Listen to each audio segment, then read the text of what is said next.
Nosotros vamos a poner la mirada de lleno en el contexto de los mercados, más allá de esa macro, de la geoeconomía.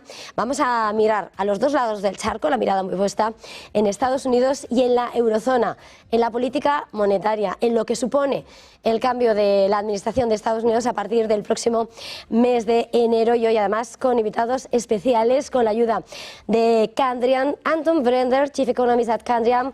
Welcome, thank you for being here in Negocios. It's a pleasure. And we are with Florence Pisani, Chief Economist at Candriam too. Welcome. Thank you. Welcome. It's a pleasure. And if you want, we can start with you, Anton. How would you assess the performance of the US economy in 2024? And what are your expectations for 2025 in terms of growth, consumption, and unemployment? Do you think the economy can sustain its momentum next year? It's a big question.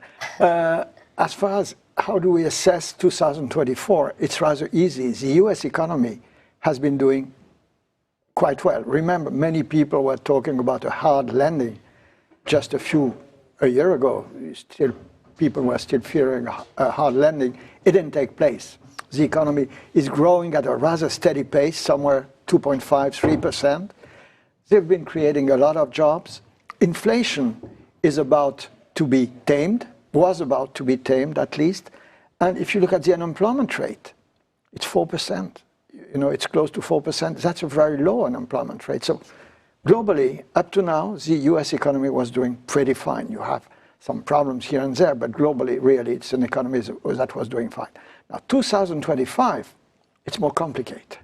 Because as you know, there has been some elections taking place there, and Donald Trump has a program that could affect the economy in different ways. It will very much depend on what he does.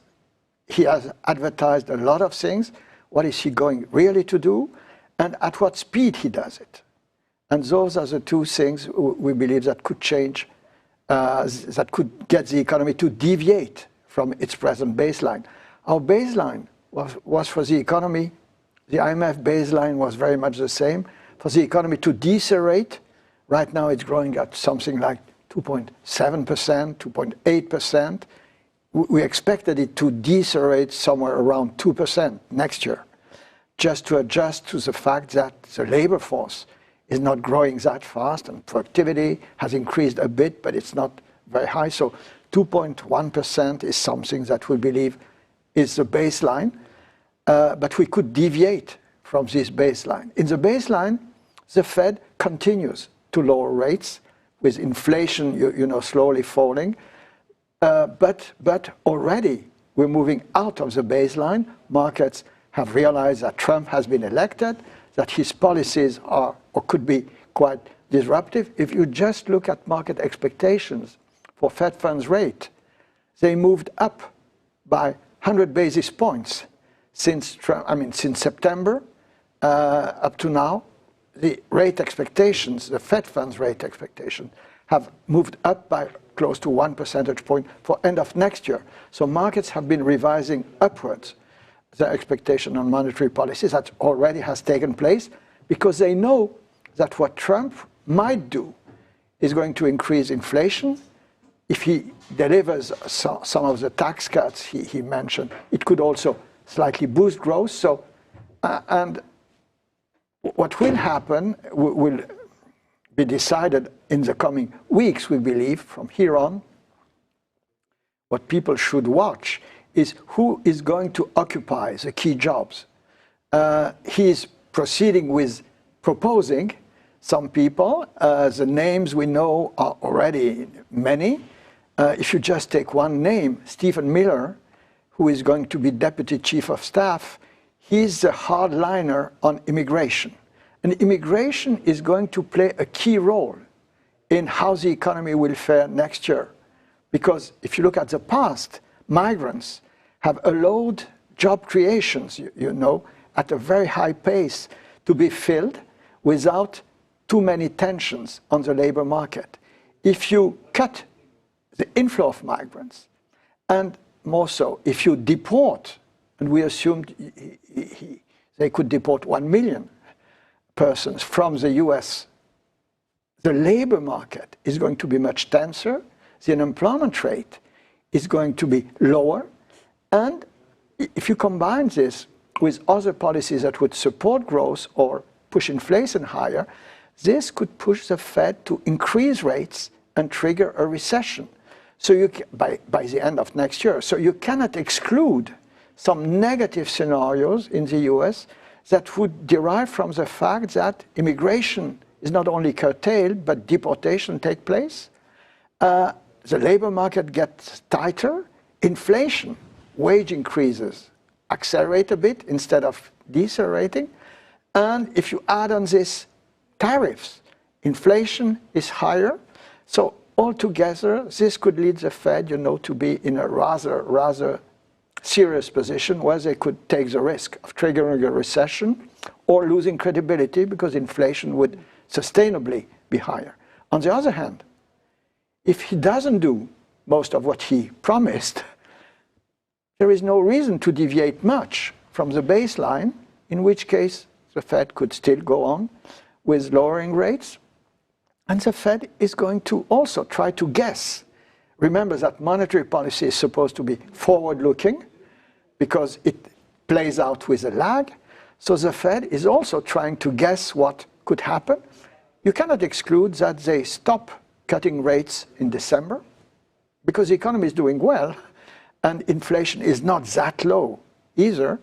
So you cannot exclude this. In any case, they will react according to the various elements of the coming policies as soon as they appear to be clear. So I repeat, what is important is not to exclude the bad scenarios, but they're not certain, and the only clue we will get is by looking carefully at the nomination that will take place. Up to now, if you look at who has been nominated, it means that curbing migration and even deportation are a serious possibility for next year. Next year with a lot of questions. In the other sense, here, Florence, how will you assess the current state of the European economy in terms of growth and unemployment? What challenge does the region face amid potential weakening global demand and internal pressures such as inflation? I think the situation is very different from the US. It's an environment of very ongoing but very weak growth. Some people are taking comfort of the pickup of growth in the third quarter, 0.4%. That was good, but we have to be quite careful. You have the Olympic Games in France, it was temporary. So we do believe that it's pretty weak growth.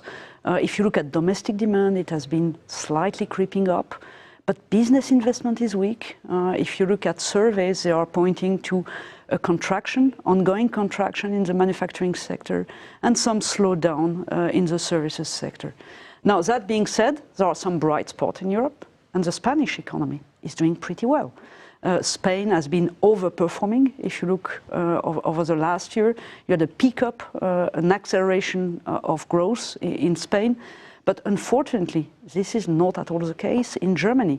If you look at German GDP, it is exactly at the same level in terms of real GDP as in 2019, just before the pandemic. So no growth in Germany since 2019. Germany is way below its potential rate of growth, 6% below its past trend. Spain has just catch up to the past trend. So clearly the situation across Europe is very different. A nice catching up of Spain. Growth also has been pretty strong in Italy, but is still very weak in Germany. Anton, we are speak about the new United States and Powell. Anton, with the Federal Reserve's interest rate policy being a critical factor, how do you see their stance evolving in 2025? What impact will the current rate levels have on consumptions and investment in the US? Well, first thing, the impact right now of interest rates, the traditional way the interest rates affect the economy, it's mainly, many people don't keep that in mind, but it's mainly through residential investment. The key influence of monetary policy is on residential investment. When, especially in the US, remember, people borrow long-term, mortgage rate, fixed rate, as they borrow for 30 years. It's not like they did before the global financial crisis. Now most of the mortgages are fixed rate. And it depends very much on the level of the bond rate, of the 10-year rate. Now, up to now, if you look at the level of mortgage rate and on the treasury rates, they've been moving upward. Right, recently, since Trump has been elected, long-term rates moved up in the US, so did mortgage rates. And remember also that house prices in the US are very elevated. So you would need a real fall, a sharp fall in long-term rates to stimulate residential investment again. So we believe that monetary policy right now in the US doesn't have a lot of traction on residential investment, on the economy, just because affordability, house prices are very elevated. So even if you have to lower interest rates quite a lot, bond rates have to fall quite a lot. And we don't think that this can happen. Actually, they moved up recently, as I said. So in the near future, I don't think that monetary policy has a lot of traction on the economy, but it can have a role through the exchange rate. Because the other channel through which monetary policy influences the economy is the exchange rate. And in that respect, what one could expect is a divergence between rates in the US and rates in the rest of the world. If the Fed stops cutting rates or tightens next year, which is something rather, I mean, at least that they stop cutting sooner than what was expected just a few months ago, it's quite likely this is going to support the dollar. We believe that the dollar is strong right now, mainly because people are revising upwards their expectations on coming monetary policy. And this is supporting the dollar, and of course, this is going to influence the economy very indirectly. But the key influence on the economy is going to come from the tariffs. So even if the dollar moves up, but tariffs go higher, it won't offset the move of tariffs, we believe. So even here, the influence of monetary policy is going to be smaller than expected. So altogether, we believe that Powell can curb inflation. He will insist on that. But if the tariff policy is moderate, if tariff increases are moderate, it will increase inflation in the US, but the Fed can look through it. They will say it's temporary, it's kind of a supply shock, it won't affect inflation dynamics durably. If tariffs increase by a lot, and if immigration is sharply curbed, the labor market will become tenser, wages will increase faster, inflation will be boosted, and then the Fed, I repeat, will not be able to say this is temporary. They will be forced to tighten monetary policy. That's a bad scenario I was mentioning. And that, of course, could end up with a recession. But we believe that the Fed will play its role. They will try to allow the economy to grow, but they won't accept inflation to durably, sustainably be increased by the policy of Donald Trump. Mm. Different situation again about European Eurozone. Florence, if we see ECB, is the current interest rate policy of the European Central Bank sustainable in a context of limited economic growth in Europe? I think the ECB has done a pretty good job. They needed inflation to recede. They started to cut rates in June, and I think they will continue to cut rates. So up to now, they have been data dependent.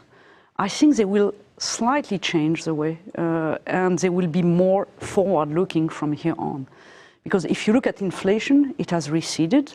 So of course, inflation is still a bit sticky in the services sector, but if you look through, we see employment is going to weaken. We already have some signs of leveling off of employment. In Germany, you hear a lot about firms firing employees, firm closing. So clearly, this is an environment when growth is going to weaken.